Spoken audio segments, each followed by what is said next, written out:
Hello दोस्तों, good evening. मैं Arun sir credit competitive class से बोल रहा हूँ। और दोस्तों, मैं आप लोग को जो टॉपिक लेकर आया हूँ वो सिख धर्म। क्या नाम है टॉपिक का नाम? सिख धर्म दोस्तों। और दोस्तों, आप लोग जानते हो कि सिख धर्म एक ऐसा टॉपिक है जो हर एग्जाम में आता रहता है दोस्तों। तो मैंने सोचा कि आज का टॉपिक एक मज़ेदार टॉपिक लेकर आया हूँ जो आप लोग के आने वाले एग्ज़ाम, जो बिहार एसएससी और बिहार दरोगा खास करके, और जो आने वाले अदर एग्जाम भी है उसमें भी आपको इस जो टॉपिक है सिख धर्म का उदय, वो हर एग्जाम में पूछते रहता है दोस्तों। तो दोस्तों, मैं शुरू करता हूँ। पहला जो सिख धर्म, जो आपको मालूम है सिखों में जो सिखों के 10 गुरु थे, तो मैं बारीकी से हर सिख गुरु के बारे में आप लोग को बताएंगे दोस्तों। और शुरू करने से पहले आप लोग को मैं, जब आप लोग मेरा वीडियो देखेंगे तो सब्सक्राइब, शेयर और लाइक ज़रूर करेंगे दोस्तों, क्योंकि लाइक और शेयर ही आपका जो है किया हुआ जो मेरा को जो हौसला बढ़ाता है दोस्तों। तो मैं शुरू करता हूँ। पहला टॉपिक जो है, पहला जो सिख धर्म, क्या है सिख धर्म का उदय। दोस्तों, सिख धर्म का उदय 15वीं शताब्दी में हुई। कौन सी शताब्दी में? 15वीं शताब्दी में दोस्तों। और उसके आगे देखेंगे दोस्तों कि सिख धर्म में 10 जो गुरु थे उसमें पहले गुरु कौन? गुरु नानक। कौन सा? गुरु नानक, जो सिखों के प्रथम गुरु थे दोस्तों। और प्रथम गुरु जो थे गुरु नानक देव। गुरु नानक देव का जन्म जो दोस्तों हुआ था 1469 में जन्म हुआ था। यानी शासनकाल पहले हम लोग देख लेंगे कब से कब है। शासनकाल 1469 से 1539, गुरु नानक देव का शासनकाल। अब चलेंगे दोस्तों कि अब आपसे क्या पूछे परीक्षा में कि सिखों के प्रथम गुरु कौन थे? तो गुरु नानक देव। सिखों के प्रथम गुरु गुरु नानक देव। और अब क्या पूछा? सिख यानी गुरु नानक देव का जन्म कहाँ में हुआ दोस्तों? तलवंडी में। कहाँ? तलवंडी में जन्म हुआ था। और जो अब उनको जानते हैं किस नाम से? ननकाना साहिब के नाम से जाना जाता है दोस्तों। ननकाना साहिब के नाम से, जो पाकिस्तान में है दोस्तों। और इनका जन्म जो हुआ था, गुरु नानक देव जी का जन्म रावी नदी के तट पर जन्म हुआ था। और प्राचीन नाम पुरुषणी और नया नाम रावी नदी। ये भी पूछता है दोस्तों कि पुरुषणी किस नदी का जो प्राचीन नाम है? रावी। अब आधुनिक नाम क्या होगा? रावी नदी दोस्तों। ऐसे याद रखेंगे दोस्तों। अब मैंने आपसे सवाल पूछा, गुरु नानक देव का जन्म कहाँ हुआ? तलवंडी में। तलवंडी ना देकर ऑप्शन आपको ननकाना साहिब देगा, तो ननकाना साहिब मार देंगे दोस्तों। और जन्म रावी नदी के तट पर। आप क्या पूछा? गुरु नानक। गुरु नानक देव के माता का नाम तिरपता देवी। क्या नाम था? तिरपता देवी, गुरु नानक देव के माता का नाम। और गुरु नानक के पिता का नाम कालूराम। कालूराम गुरु नानक देव के जो पिताजी हुए कालूराम। अब क्या बोलेगा कि गुरु नानक देव के पत्नी जो थे, गुरु नानक देव के पत्नी वो सुलक्षणी। क्या नाम है? सुलक्षणी। और सुलक्षणी के 2 पुत्र थे दोस्तों। ठीक है, यानी गुरु नानक के पत्नी के नाम पूछे सुलक्षणी। अब क्या पूछे आपसे सवाल कि गुरु नानक जी द्वारा जो देश की यात्रा जो भ्रमण किए, वो क्या कहलाए दोस्तों? उदासी कहलाए। क्या कहलाए? उदासी। अगर पूछ दे कि गुरु नानक जी द्वारा देश की यात्रा जो किए, भ्रमण किए, वो क्या कहलाता है? तो उदासी कहलाता है दोस्तों। बहुत मोस्ट है उदासी। अगर आपसे परीक्षा में पूछ दे दोस्तों कि गुरु नानक देव जी का जो देश की भ्रमण की यात्रा क्या कहलाए? उदासी कहलाए। क्या कहलाए? उदासी। आप देखेंगे यहाँ पे दोस्तों, गुरु नानक जी का जो ज्ञान की प्राप्ति हुई थी, कौन सी नदी के तट पर? कालीबेन नदी के तट पर। गुरु नानक देव जी का जो ज्ञान की प्राप्ति हुई वो कौन सी नदी के तट पर? कालीबेन नदी के तट पर दोस्तों। और कब? 1496। कब? 1496 में दोस्तों। अब क्या पूछेगा आपसे कि गुरु नानक के अनुयायी क्या कहलाए? गुरु नानक के अनुयायी क्या कहलाए? सिख कहलाए दोस्तों। क्या कहलाए? सिख। और दोस्तों यहाँ पे आप क्या गुरु नानक जो जो गुरु नानक देव जी जो जो थे गुरु नानक देव, वो किसके समकालीन थे? बाबर और हुमायूं के समकालीन थे दोस्तों गुरु नानक देव। अगर पूछ दे परीक्षा में कि गुरु नानक देव किसके समकालीन थे, तो दोस्तों अब क्या बोलते हैं, बाबर और हुमायूं, बाबर और हुमायूं के समकालीन थे दोस्तों। अब दोस्तों यहाँ पे पूछा है कि गुरु नानक देव जो किसके समकालीन, दिल्ली सल्तनत काल के जो व्यक्ति, कौन? जो इब्राहिम लोदी के भी समकालीन थे, सिकंदर लोदी के भी समकालीन थे दोस्तों। ऐसे याद भी रखेंगे, यानी सल्तनत काल का व्यक्ति पूछेगा किसके समकालीन? इब्राहिम लोदी, जो लोदी वंश के जो अंतिम शासक, कौन?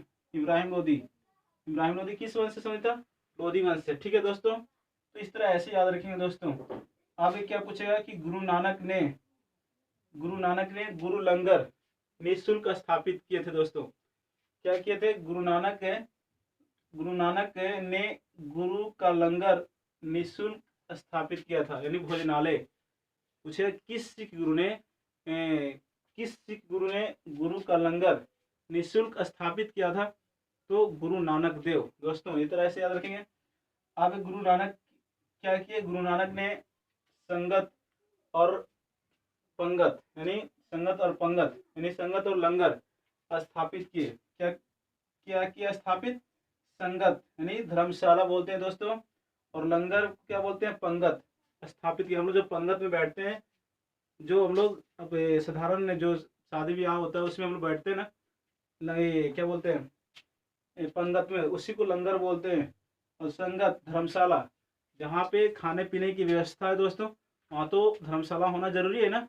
तो ठीक है, वैसा ही पर वहाँ पे सिख के गुरु जो गुरु नानक देव ने किए थे।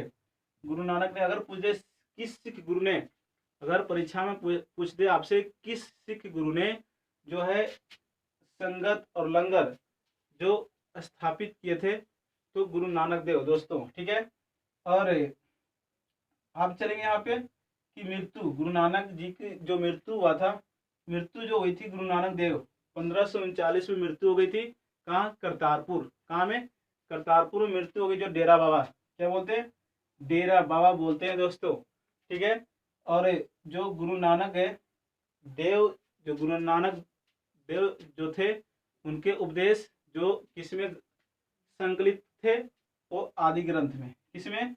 आदि ग्रंथ। यानी गुरु नानक देव के उपदेश से, अगर परीक्षा में पूछ लिया आपसे कि गुरु नानक देव के जो उपदेश है किसमें संकलित थे, तो आदि ग्रंथ में। किसमें? आदि ग्रंथ में।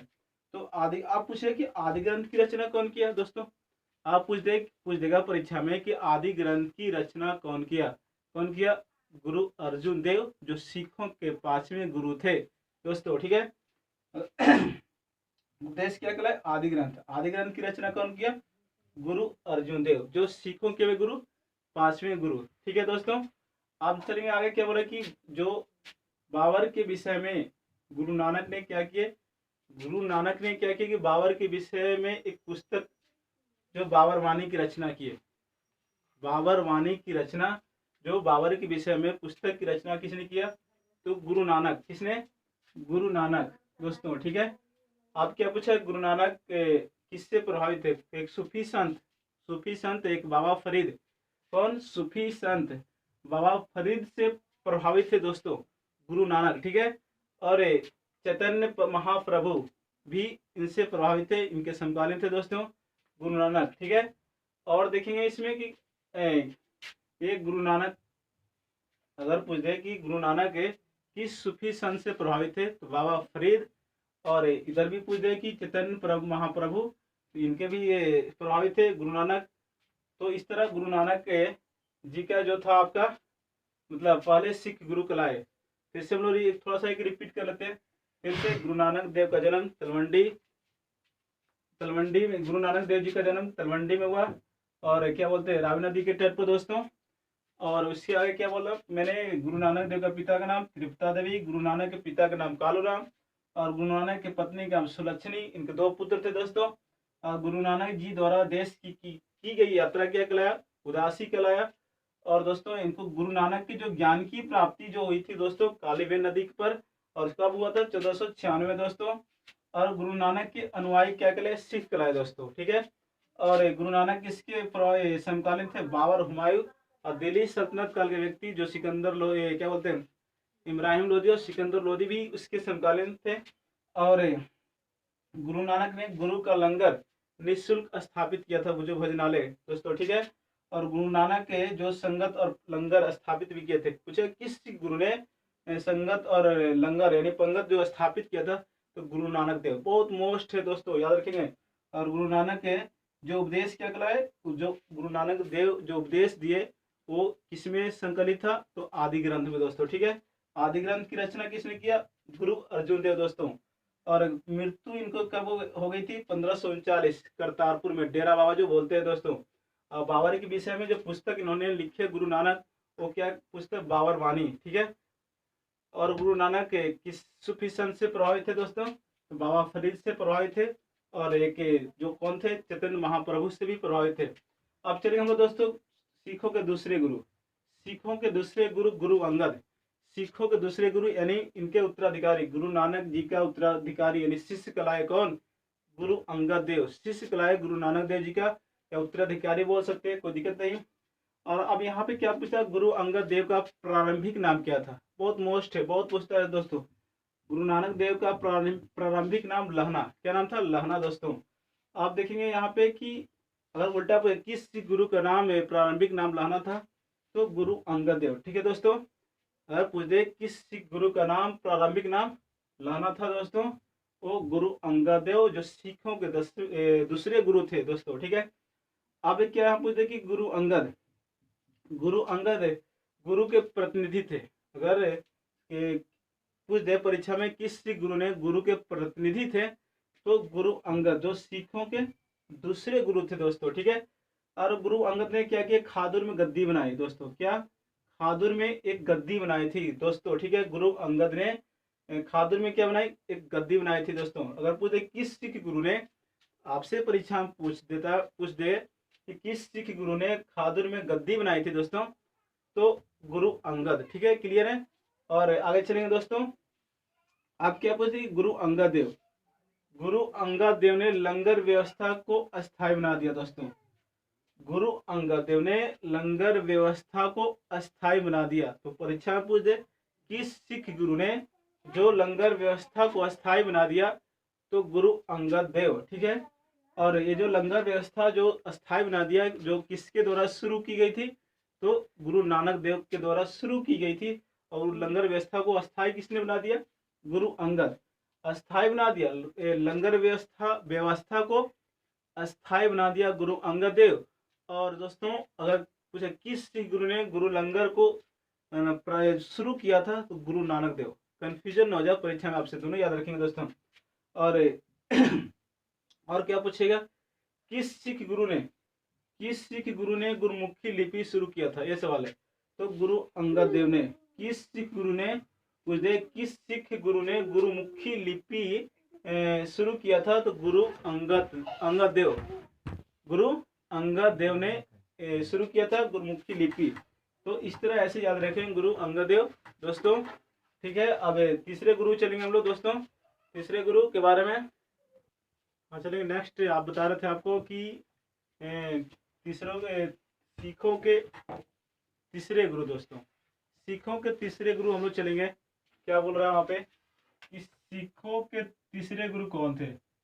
सिखों के तीसरे गुरु जो थे गुरु अमरदास। कौन थे?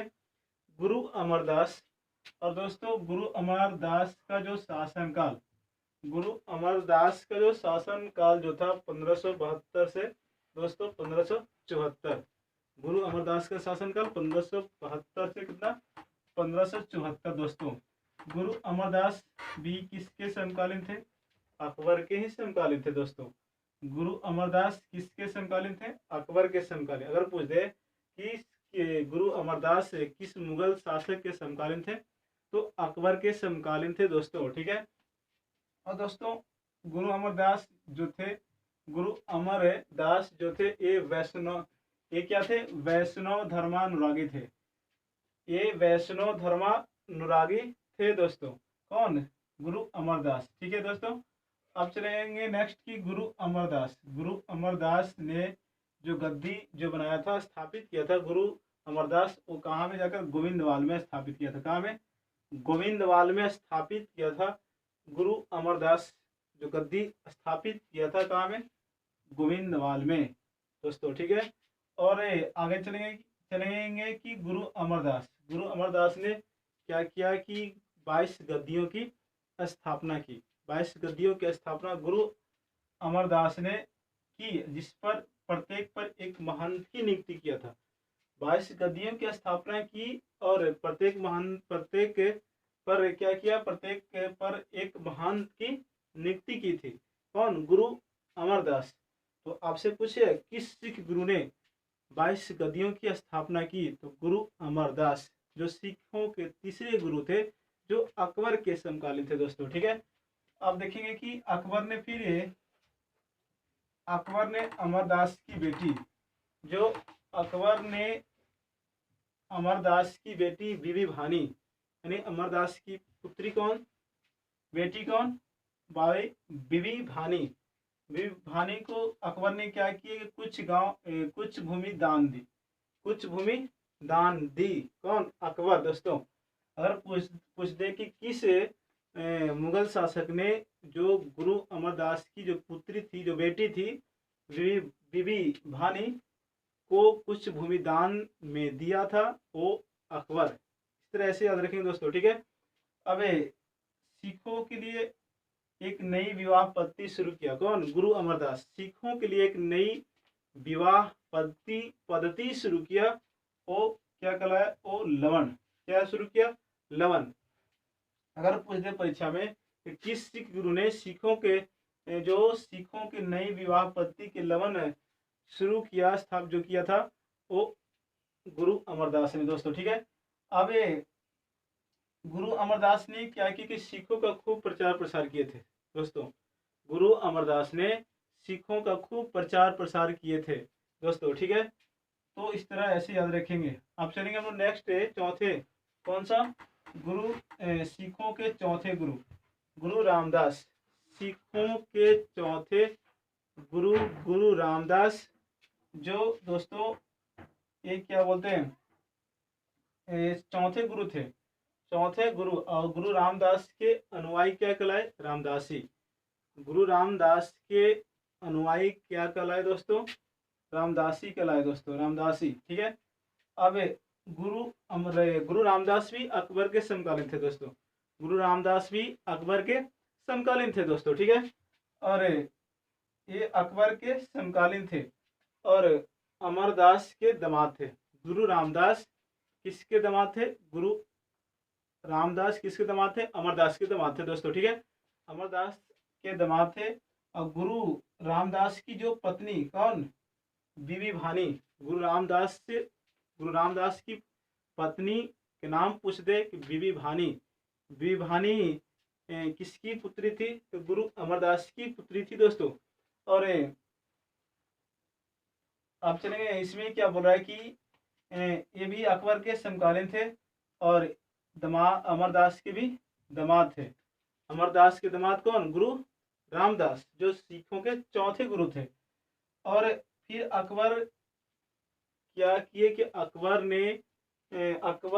ने जो 500 बीघा भूमि दान दी थी। अगर पूछ दे किस सिख गुरु ने 500 बीघा भूमि, किस मुगल शासक ने 500 बीघा भूमि दान दी थी, तो अकबर ने।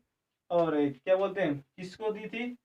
तो दोस्तों ये आपको गुरु रामदास को अकबर ने 500 बीघा भूमि दान दी थी।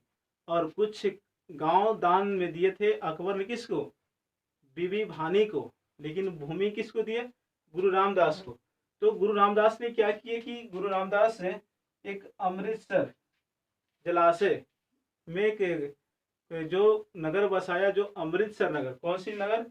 अमृतसर नामक शहर बसाया। किसने? गुरु रामदास। तो आपसे पूछता है किस सिख गुरु ने अमृतसर नामक शहर बसाया? तो गुरु रामदास, जो चौथे गुरु थे दोस्तों। और जो अमृतसर को पहले नगर का नाम जो था रामदासपुर था। क्या नाम था? रामदासपुर। पहले अमृतसर के नाम से पहले उसको क्या नाम था? अमृतसर के पहले जो नगर का नाम था वो रामदासपुर था। क्या था? रामदासपुर दोस्तों, ठीक है। और आगे देखेंगे इसमें कि उसके बाद क्या किया कि गुरु रामदास ने अपने तीसरे पुत्र कौन? गुरु अर्जुन देव को उत्तराधिकारी बना दिया दोस्तों। क्या बना दिया? अर्जुन देव को उत्तराधिकारी। और अगर आपसे पूछ दे कि गुरु रामदास से ये तीसरे पुत्र कौन थे? गुरु रामदास के तीसरे पुत्र गुरु अर्जुन देव, जो सिखों के पांचवें गुरु का बाद में बने। और क्या बोलते हैं कि गुरु अर्जुन देव को उत्तराधिकारी बनाया और उसके बाद क्या किया? नियुक्त करके गुरु का पद का पैतृक बना दिया। नियुक्त करने के बाद क्या कर दिया? गुरु का पद पैतृक बना दिया दोस्तों। तो इस तरह आप गुरु रामदास से सिखों के क्या वो चौथे गुरु थे दोस्तों। तो आपका इम्पोर्टेंट चीज है इसमें, अमृतसर नगर शहर किसने बसाया? गुरु रामदास। अकबर ने किसको 500 बीघा भूमि में दान दिया? तो गुरु रामदास को। गुरु रामदास की पत्नी के नाम बीबी भानी।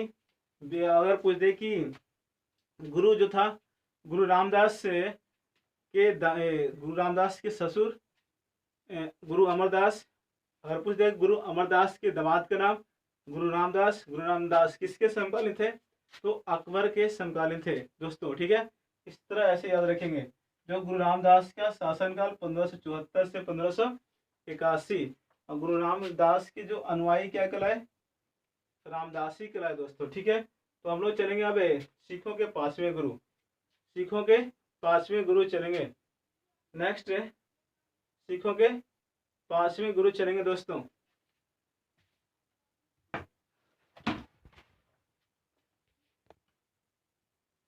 सिखों के दोस्त सिखों के कितने गुरु चल रहे थे हम लोग? सिखों के सिखों के पांचवें गुरु। सिखों के पांचवें गुरु, सिखों के पांचवें गुरु गुरु अर्जुन देव कौन थे? सिखों के पांचवें गुरु गुरु अर्जुन देव थे दोस्तों, ठीक है। अब गुरु अर्जुन देव को कहा जाता था सच्चा पातशाह। सच्चा पातशाह कहा जाता था किस सिख गुरु को? तो गुरु अर्जुन देव को। तो आपसे परीक्षा पूछेगा किस सिख गुरु को सच्चा पातशाह कहा जाता था? तो याद रखेंगे गुरु अर्जुन देव, जो पांचवें गुरु थे, जो गुरु रामदास के तीसरे पुत्र थे, गुरु अर्जुन देव दोस्तों, ठीक है। अब एक गुरु अर्जुन देव ने रामदासपुर में, गुरु अर्जुन देव ने क्या किया कि रामदासपुर में एक अमृतसर और संतोषर, क्या नाम है? अमृतसर और संतोषर नामक तालाब निर्मित करवाया। अमृतसर और क्या बोलते हैं संतोषर नामक तालाब निर्मित करवाए गुरु अर्जुन देव ने। और उनके मध्य में क्या किए? अमृतसर जो था जलाशय, अमृतसर के जलाशय में मध्य में क्या किए? हरमंदिर साहब, क्या नाम? हरमंदिर साहब का निर्माण करवाया। कौन? गुरु अर्जुन देव ने, ठीक है दोस्तों। गुरु अर्जुन देव ने अमृतसर व संतोषर नामक तालाब के मध्य में एक हरमंदिर साहिब के नाम से निर्माण करवाया, जो अब हम लोग उसको जानते हैं गोल्डन टेम्पल। गोल्डन टेम्पल यानी क्या बोलते हैं उसको? गोल्डन टेम्पल यानी स्वर्ण मंदिर दोस्तों, ठीक है। स्वर्ण मंदिर का निर्माण किस सिख गुरु ने करवाया? तो गुरु अर्जुन देव। या गोल्डन टेम्पल न देकर आपको क्या देगा कि हरमंदिर साहिब का निर्माण किसने करवाया दोस्तों? तो गुरु अर्जुन देव, ठीक है। ये समझ में आ रहा होगा दोस्तों। अब हरमंदिर साहब का निर्माण यानी स्वर्ण मंदिर का निर्माण गुरु अर्जुन देव ने 1589 में किया था। 1589 में गोल्डन टेम्पल का निर्माण करवाया गुरु अर्जुन देव ने दोस्तों, ठीक है। अब दोस्तों उसके बाद एक और सवाल पूछता है कि स्वर्ण मंदिर का निर्माण करवाया कौन? गुरु अर्जुन देव। अब पूछिए आपसे कि स्वर्ण मंदिर के गुंबज को सोने से सुशोभित किसने करवाया? तो महाराजा रंजीत सिंह ने करवाया था। सोने से सुशोभित जो गुंबज को किसने करवाया था? तो महाराजा रंजीत सिंह ने गोल्डन टेम्पल के जो गुंबज था उसको सोने से सुशोभित करवाया था दोस्तों, ठीक है। अब देखेंगे अर्जुन देव ने क्या किया कि गुरु अर्जुन देव ने गुरु अर्जुन देव ने आध्यात्मिक कर लेना भी शुरू किया था दोस्तों। आध्यात्मिक कर लेना भी शुरू किया था स्वेच्छा से, मैं बरियारी नहीं, अपने स्वेच्छा से एक कर किया, शुरू किया आध्यात्मिक कर। कौन सी कर? आध्यात्मिक कर दोस्तों, ठीक है, लेना शुरू किया। और अपने शिष्यों को कहा, और अपने जो उनके शिष्य था वो शिष्यों कहा कि अपने आय का 1/10 भाग है जो भाग गुरु को अर्पित करो।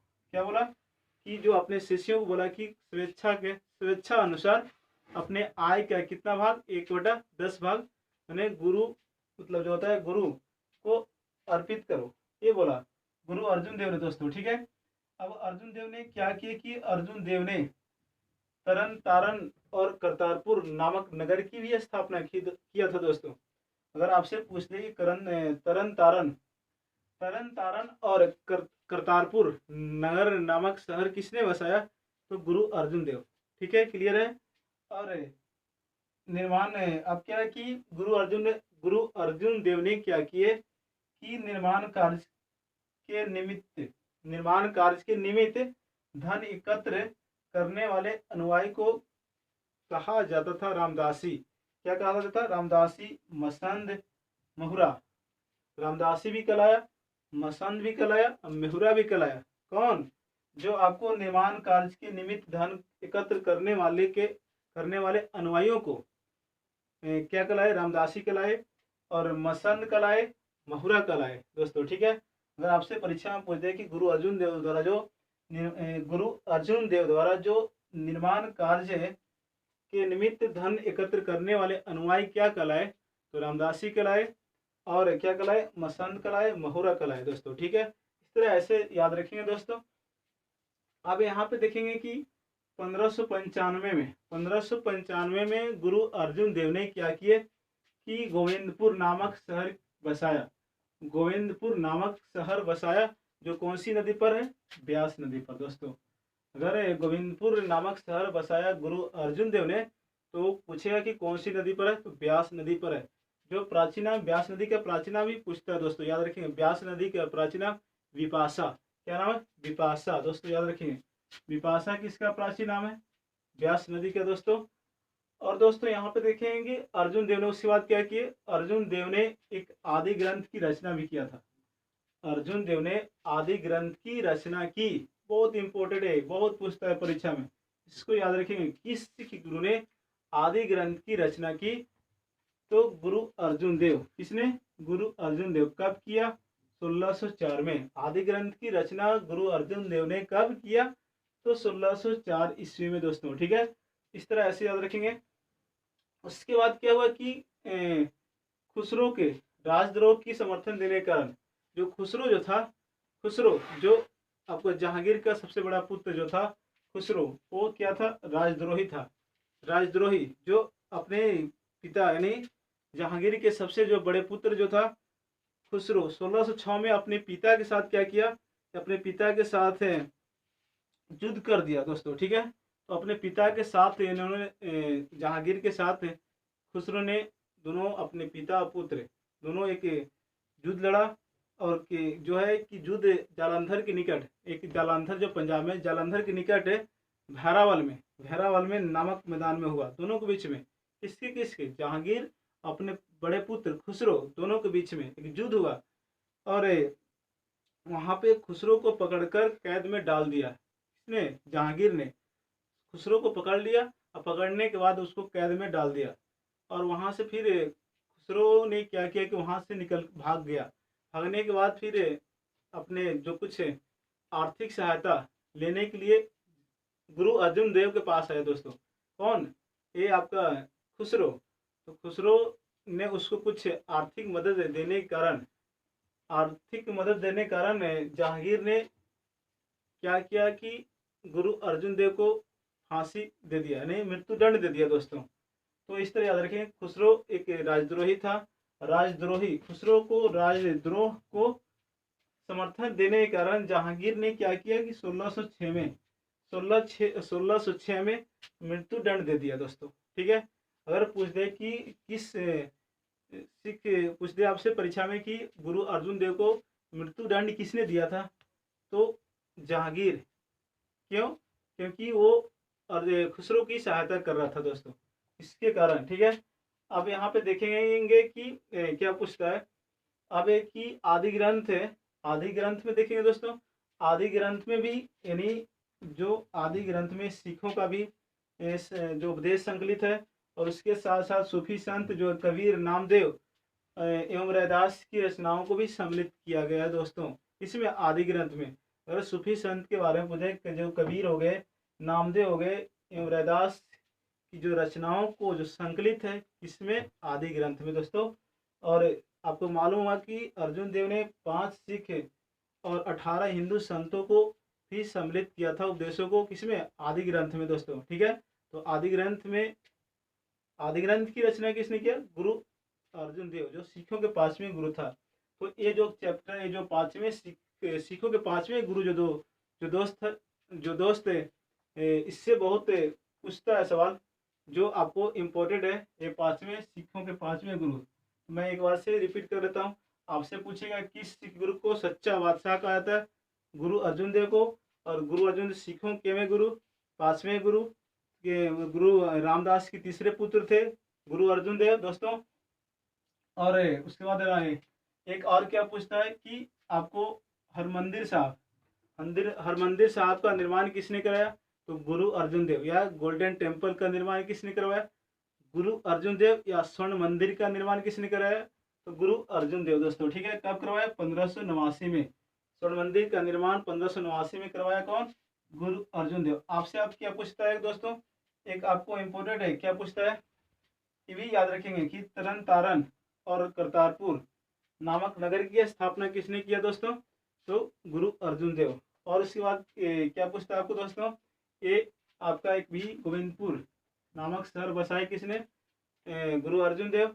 और कौन सी नदी पर? तो ब्यास नदी पर दोस्तों। और एक बहुत मोस्ट है ये सवाल, आदि ग्रंथ। आदि ग्रंथ की रचना किसने किया दोस्तों? तो अर्जुन देव। याद रखेंगे, इंपॉर्टेंट है, याद रखेंगे, लिख लेंगे आप लोग दोस्तों। कब किया आदि ग्रंथ की रचना? 1604 में दोस्तों। अब पूछता है कि गुरु अर्जुन देव को कि किस मुगल शासक यानी किसने मृत्यु दंड दिया था? तो गुरु क्या बोलते हैं, जहांगीर ने। किसको? अर्जुन देव को। कब? 1606 में। याद रखें, 1606 में दोस्तों। और फिर आपको सिखों के जो पांच सिखों के जो उपदेश था, 18 हिंदू संतों का उपदेश था, वो किसमें ग्रंथ है? गुरु अर्जुन देव के जो रचना है उसमें, यानी आदि ग्रंथ में। किसमें? आदि ग्रंथ में दोस्तों। तो इस तरह ऐसे याद रखेंगे दोस्तों। जो आपका सिखों के 5वें गुरु के बारे में मैंने बताया दोस्तों, शुरू से यानी 1 से लेकर 5 तक मैंने बताया। पहले गुरु से लेकर 5वें गुरु तक।